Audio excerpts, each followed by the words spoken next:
Hi అండి. Hello అందరికీ నమస్తే. ఎలా ఉన్నారు? బాగున్నారా? నేనైతే బాగున్నానండి. సో, వెల్కమ్ టు సిగటపూర్ ఇష్త వ్లాగ్స్‌కండి. లక్షవారం ఈవినింగ్ అయితే చాలా మబ్బుగా వేసేసిందండి. నేనేదో వర్షం పడిపోద్దని ఎక్స్‌పెక్ట్ చేశాను. అక్కడ అసలు ఏం వర్షం లేదండి. మబ్బులైతే బాగా వచ్చాయి. నేను అలా అనుకునే మేడ పైకెళ్ళాను. చూడండి ఎలా గాలేస్తుందో. కానీ అక్కడికి తీరా చూస్తే ఏ వర్షం పడలేదు. మళ్ళీ కిందకొచ్చేసి నా వరలక్ష్మీదేవి వ్రతం ఉంది కదా! శుక్రవారం అని మళ్ళీ నేను ఈ ప్రిపరేషన్స్ అన్నీ చేసుకుంటున్నానండి. సో, అదండి ద్వారబంధాలు అవి పసుపు, కుంకుమ అవి పెట్టాలి కదా! ముగ్గులవి. సో, నేను దానికోసమని రెడీ చేసుకుంటున్నాను. సో, ఇగోండి ఇంకా చాలా పనుందండి. పూజ కదా! పూజకి చాలా హెవీగా ఉంటది పనైతే. సో, ఇగ నేనైతే బయట మామూలుగా కూడా గచ్చు కడుక్కున్న నేను పసుపు, కుంకుమ పెట్టుకుంటానండి. ఇగోండి ఈ కలర్స్ తెచ్చుకున్నాను పసుపు, కుంకుమ అయితే. అవే యూజ్ చేస్తాను నేనైతే గచ్చు అవి కడుక్కున్నప్పుడు, ముగ్గులు పెట్టుకున్నప్పుడు. సో, ఈ ద్వారబంధం ఇగోండి ఇలా రెడీ చేసుకున్నాను. తర్వాత కుంకుమ బొట్లు కూడా పెట్టేసుకుంటున్నాను. ఇంకా ద్వారబంధాలున్నాయండి. ఇదైతే మెయిన్ డోర్. సో, ఇగోండి ఇలా అయితే నేనిది నీట్‌గా చేసేసుకున్నాను. ఇగోండి ఇదైతే మా దేవుడి గది ద్వారబంధం. ఇది కూడా రెడీ చేసేసుకున్నాను. ఇది ఇంకో ద్వారబంధం అండి. ఇది కూడా రెడీ చేసేసుకున్నాను ఇది కూడా. ఇగోండి ఇలా అయితే ఈ ద్వారబంధం రెడీ చేసుకున్నాను. తర్వాత ఇది మా గేట్ దగ్గరండి పైన. ఇక్కడైతే కలర్స్ వేసుకుంటున్నాను. ఎందుకంటే కిందన వేస్తే వర్షం పడినా, ఏం పడినా ఇదవుతదని ఉట్టి పసుపు, కుంకాలు పెట్టేసుకున్నాను అక్కడైతే. ఈ పైనైతే ఇక్కడ మెయిన్ డోర్ దగ్గరైతే కలర్స్ వేసుకున్నామండి ముగ్గులు. ఇవే చాలా పనులయిపోయాయండి. ఫస్ట్ పండగ కదా! చాలా నీట్‌గా చేసుకోవాలి అమ్మవారి పండగ. సో, ఇగోండి ఇక్కడైతే నేను రెడీ చేసుకున్నాను. తర్వాత ఇగోండి ఎర్లీ మార్నింగ్ 4:00 అయితే లేచాను. ప్రసాదాలవి చేసుకొని పూజకవి రెడీ చేసుకోవాలని. ఇగోండి శనగలైతే బాయిల్‌కి పెట్టేసుకున్నాను. ఒకవైపు కుక్కర్‌లో కూడా పెట్టేసుకున్నాను. తర్వాతైతే ఇగోండి పులిహోరకి చింతపండు గుజ్జయితే రెడీ చేసుకోవాలి కదా! దానికోసమైతే ఫస్ట్ నానబెట్టేసి పక్కన పెట్టేశాను. చింతపండు నానాలని. సో, ఈలోగా నాకు విజిల్స్ కూడా వచ్చేసాయి కుక్కర్‌వి. తర్వాత ఇగోండి పులిహోర కోసం, తాలింపు కోసం అన్నీ రెడీ చేసి పక్కన పెట్టేసుకున్నాను. తర్వాత నాకు శనగలైతే బాయిల్ అయిపోయాయి. బాయిల్ అయిపోయిన తర్వాత పక్కన పెట్టేసుకున్నాను. నేను పాలు కూడా హీట్ చేసుకున్నానండి పరమాన్నం కోసమని. ఈలోగా చింతపండు గుజ్జు కూడా పెట్టేసుకున్నాను. ఇగోండి అది కూడా బాయిల్ అవుతుంది. ఇది మరిగేలోపు నేను పరమాన్నం కోసం రెడీ చేసుకున్నానండి. ఇగోండి కాజు, కిస్మిస్ అయితే తీసుకున్నాను. అవైతే ఫ్రై చేసి పక్కన పెట్టేసుకున్నాను. ఇగోండి పరమాన్నంకి అయితే రెడీ అవుతుంది. ఇదైతే ఇగోండి బాయిల్ అవుతుంది.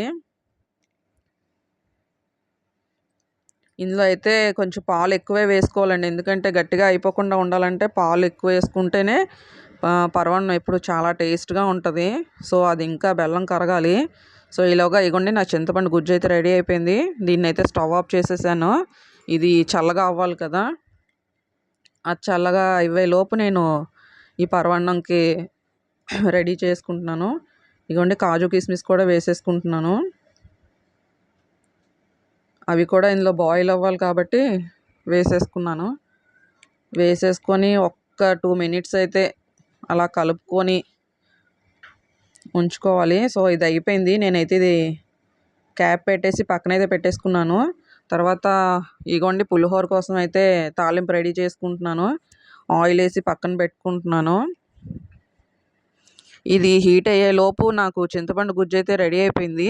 సో, ఇగోండి అన్నం కూడా ఇలా పొడి పొడిగా విడివిడిగా చాలా బాగా వచ్చింది. సో, అదైతే ఒకసారి కలిపేసుకుంటున్నాను. కలుపుకున్న తర్వాత నేను ఇందులో చింతపండు గుజ్జు వేసి కలిపేసుకొని పక్కన పెట్టుకుంటాను. ఇగోండి ఫస్ట్ అయితే ఎక్కువ వేసేయకూడదు.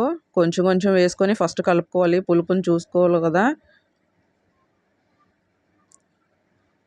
సో, ఇగోండి మొదటైతే కొంచెం వేసుకున్నాను. వేసుకున్న తర్వాత అది కొంచెం కలుపుకున్న తర్వాత మళ్ళీ పడతది అని అనుకుంటే మళ్ళీ ఇందులో మళ్ళీ గుజ్జేసి కలుపుకోవచ్చు. సో, నాకు ఈసారి అయితే చింతపండు గుజ్జు కరెక్ట్‌గా సరిపోయిందండి. మిగలలేదు, తగలలేదు. సో, అది కలిపేసి పక్కన పెట్టుకున్నాను. ఈలోగా ఆయిల్ హీట్ అయిపోయింది. ఈలోగా ఆవాలు, జీరా అన్నీ వేసుకొని తాలింపు పెడుతున్నాను. ఇగోండి ఇలా చిటపటలాడాయి కదా ఆవాలు, జీరా. తర్వాత ఇగోండి శనగపప్పు, మినపప్పు, చనా పలుకులు, తర్వాత ఎండుమిరపకాయలు వేసుకొని ఫస్ట్ అయితే చూసుకోండి. తర్వాత అయితే అల్లం, పచ్చిమిరపకాయలు, కరివేపాకు కూడా వేసి ఫ్రై చేస్తున్నాను. సో, ఇందులోనే మనం పసుపు అవన్నీ వేసుకోవాలండి. తర్వాత దీనికి పులిహోరకి పౌడర్ రెడీ చేసుకున్నాను నేనైతే. ఆ పౌడర్ కోసం అయితే మెంతులు, ఆవాలు, జీలకర్ర, ఎండుమిరపకాయలు కొంచెం ఫ్రై చేసుకొని పౌడర్ చేసి పక్కన పెట్టుకున్నానండి. సో, ఇగండి ఇది వేగుతుంది కదా! దీంట్లోనే నేను స్మాల్ స్పూన్‌తోనైతే 2 స్పూన్స్ పసుపయితే వేసుకున్నాను. పసుపు వేసుకొని కొంచెం బాగా కలుపుకోవాలి. తర్వాత నేను సాల్ట్ కూడా ఇందులోనే వేస్తానండి. నేనైతే 3 గ్లాసెస్ తీసుకున్నాను రైస్. దానికోసం నేను 2 ½ స్పూన్ తీసుకుంటున్నాను సాల్ట్ అయితే. సో, అది కూడా ఒకసారి వేసి కలుపుకున్నాను. ఇది కొంచెం ఫ్రై అయిపోతుంది కదా! ఫ్రై అయ్యేటప్పుడు నేను పౌడర్ చేసి పెట్టుకున్నాను కదండీ! అది కూడా వేసి ఇందులోనే ఫ్రై చేస్తున్నాను. తర్వాత ఇంగువ కూడా వేసుకుంటున్నాను. పులిహోరలకి ఎప్పుడు ఇంగువ ఎక్కువే పడతదండి. అప్పుడే టేస్ట్ వస్తది. సో, మనం ఎప్పుడైనా గుడి దగ్గర వాటి దగ్గర తింటాం కదా ప్రసాదం. సేమ్ అదే టేస్ట్ వస్తదండి. ఇలా ట్రై చేసి ఒకసారి చూడండి. చాలా బావుంటది. చూసారా? ఇలాగా అన్నీ వేసేసి కూడా ఇందులో ఫ్రై చేస్తున్నాను. సో, తర్వాత నేను జీడిపప్పు కూడా వేసుకుంటున్నానండి. ఇదైతే మరి నేను డైరెక్ట్‌గా వేసేసుకుంటున్నాను. 2 పీసెస్‌లో చేయలేదు. ఎందుకంటే టైం అయిపోతుంది పూజకనేసి నేను ఫాస్ట్‌గా చేసేస్తున్నాను ఇవన్నీ. సో, ఇగోండి అవి కూడా వేసి ఫ్రై చేసేస్తున్నాను. సో, బాగా ఫ్రై అయిపోయింది కదా! చూడండి. మంచి స్మెల్ కూడా వస్తుంది. ఇంగువ అది వేసాం కదా! తర్వాత నేను స్టవ్ ఆఫ్ చేసేసాను. స్టవ్ ఆఫ్ చేసేసి ఇగోండి పులిహోరలోని వేసేసుకుంటున్నాను చూడండి రైస్‌లోని. తర్వాత అడుగున సాల్ట్, పసుపు అవి కొంచెం ఉంటాయి కదండీ! అవి కూడా కొంచెం రైస్ ఏసి తీసేసుకుంటే అయిపోతుంది. ఇంగోండి ఒకసారి బాగా కలుపుకోవాలి. మెల్లిమెల్లిగా కలుపుకుంటే ఇప్పుడు మనం తాలింపులో వేసినవన్నీ కూడా ఈ రైస్‌కి పడతాయండి. అప్పుడు పులిహోర అయితే చాలా టేస్ట్‌గా వస్తది.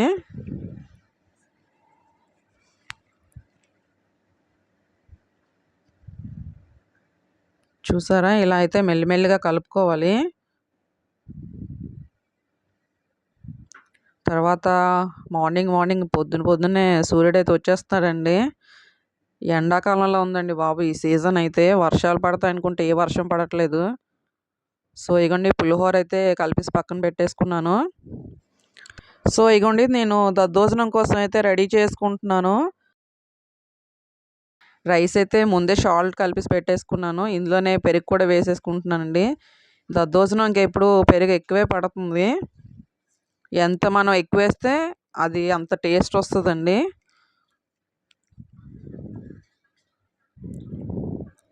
తర్వాత ఇగోండి నేను పెరుగు కూడా వేసి బాగా కలిపేసుకుంటున్నాను.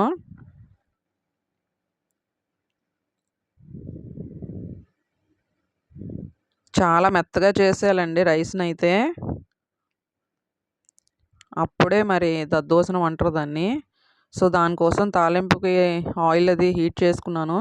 దాంట్లో ఇగోండి శనగపప్పు, మినపప్పు, తర్వాత ఆవాలు, జీరా, కరివేపాకు, తర్వాత ఇందులో అయితే నేను ఉప్పు మిరపకాయలు వేసానండి. ఉప్పు మిరపకాయలు తాలింపులో వేస్తే ఇవి చాలా బావుంటాయి. ఇగోండి పచ్చిమిరపకాయలు ఒక 2 వేసాను.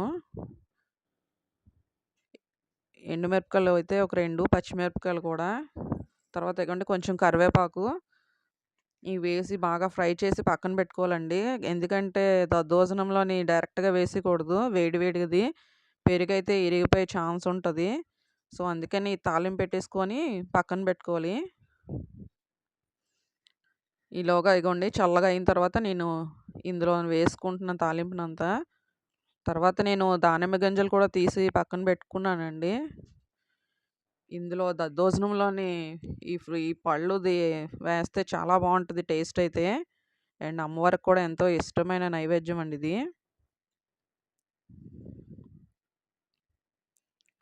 సో, ఇగోండి నేను దానిమ్మ గింజలైతే వేసేసుకున్నాను. వేసుకొని ఒకసారి బాగా కలుపుకుంటున్నాను. ఈ తాలింపువన్నీ దాంట్లోని బాగా కలవాలి కదా! అందుకనే కొంచెం బాగా కలుపుకోవాలి.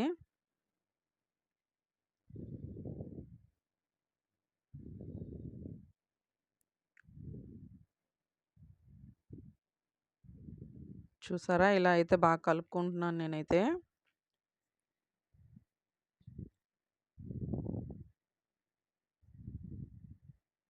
ఉప్పు మిరపకాయలు అవి బాగా ఫ్రై అయ్యాయండి అందులో. తర్వాత నేను మిగతా దానిమ్మ గింజలు కూడా దాంట్లో వేసేసాను చూడండి పైన. వేసేసి క్యాప్ పెట్టేసి పక్కన పెట్టేసాను. సో, ఇది కూడా రెడీ అయిపోయింది. తర్వాత నేను తాంబూలాలకైతే రెడీ చేసుకుంటున్నానండి.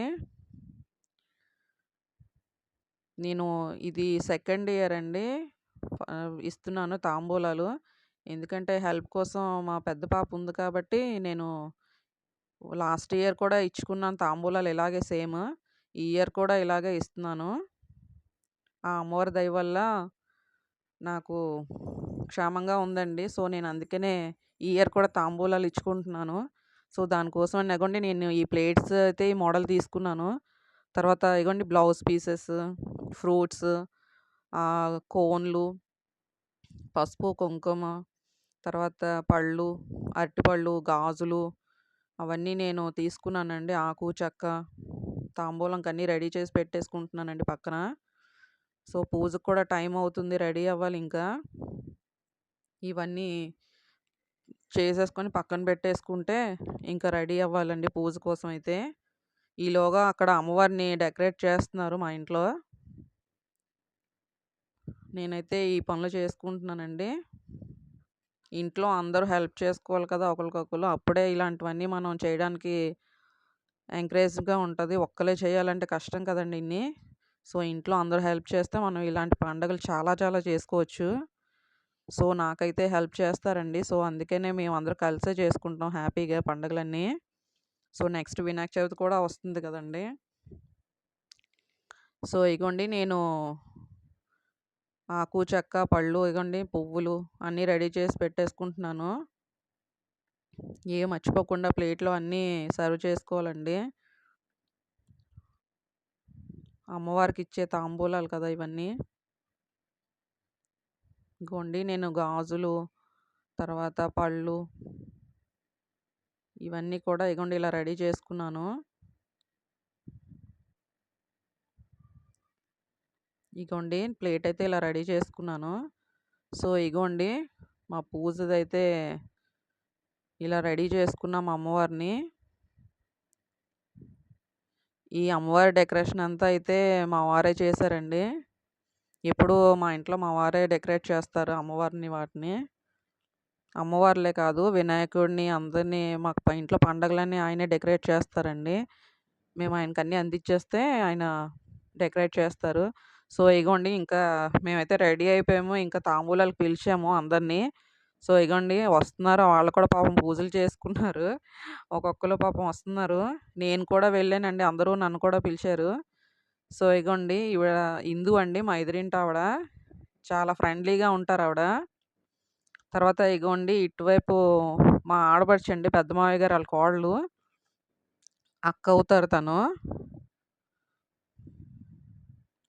సో, ఇంటికొచ్చే అమ్మవార్లు కదండీ! అందరికి దండం పెట్టి ఆశీర్వాదం తీసుకుంటున్నాను. ఇగోండి వీళ్ళందరూ కూడా మా లైన్‌లోనే ఉంటారండి వీళ్ళందరూ. నేను అందరిని కూడా మా లైన్‌లో వాళ్ళందరిని పిలుచుకున్నాను.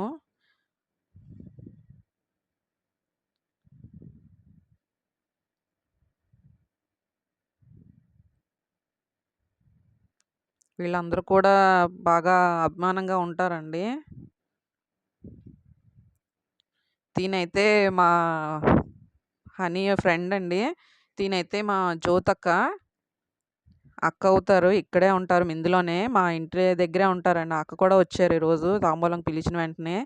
తర్వాత ఇగోండి తిను కూడా వదినే అవుతారు వరుసకి. మా వెనకాతల ఇంట్లో ఉంటారు. ఈవిడ మా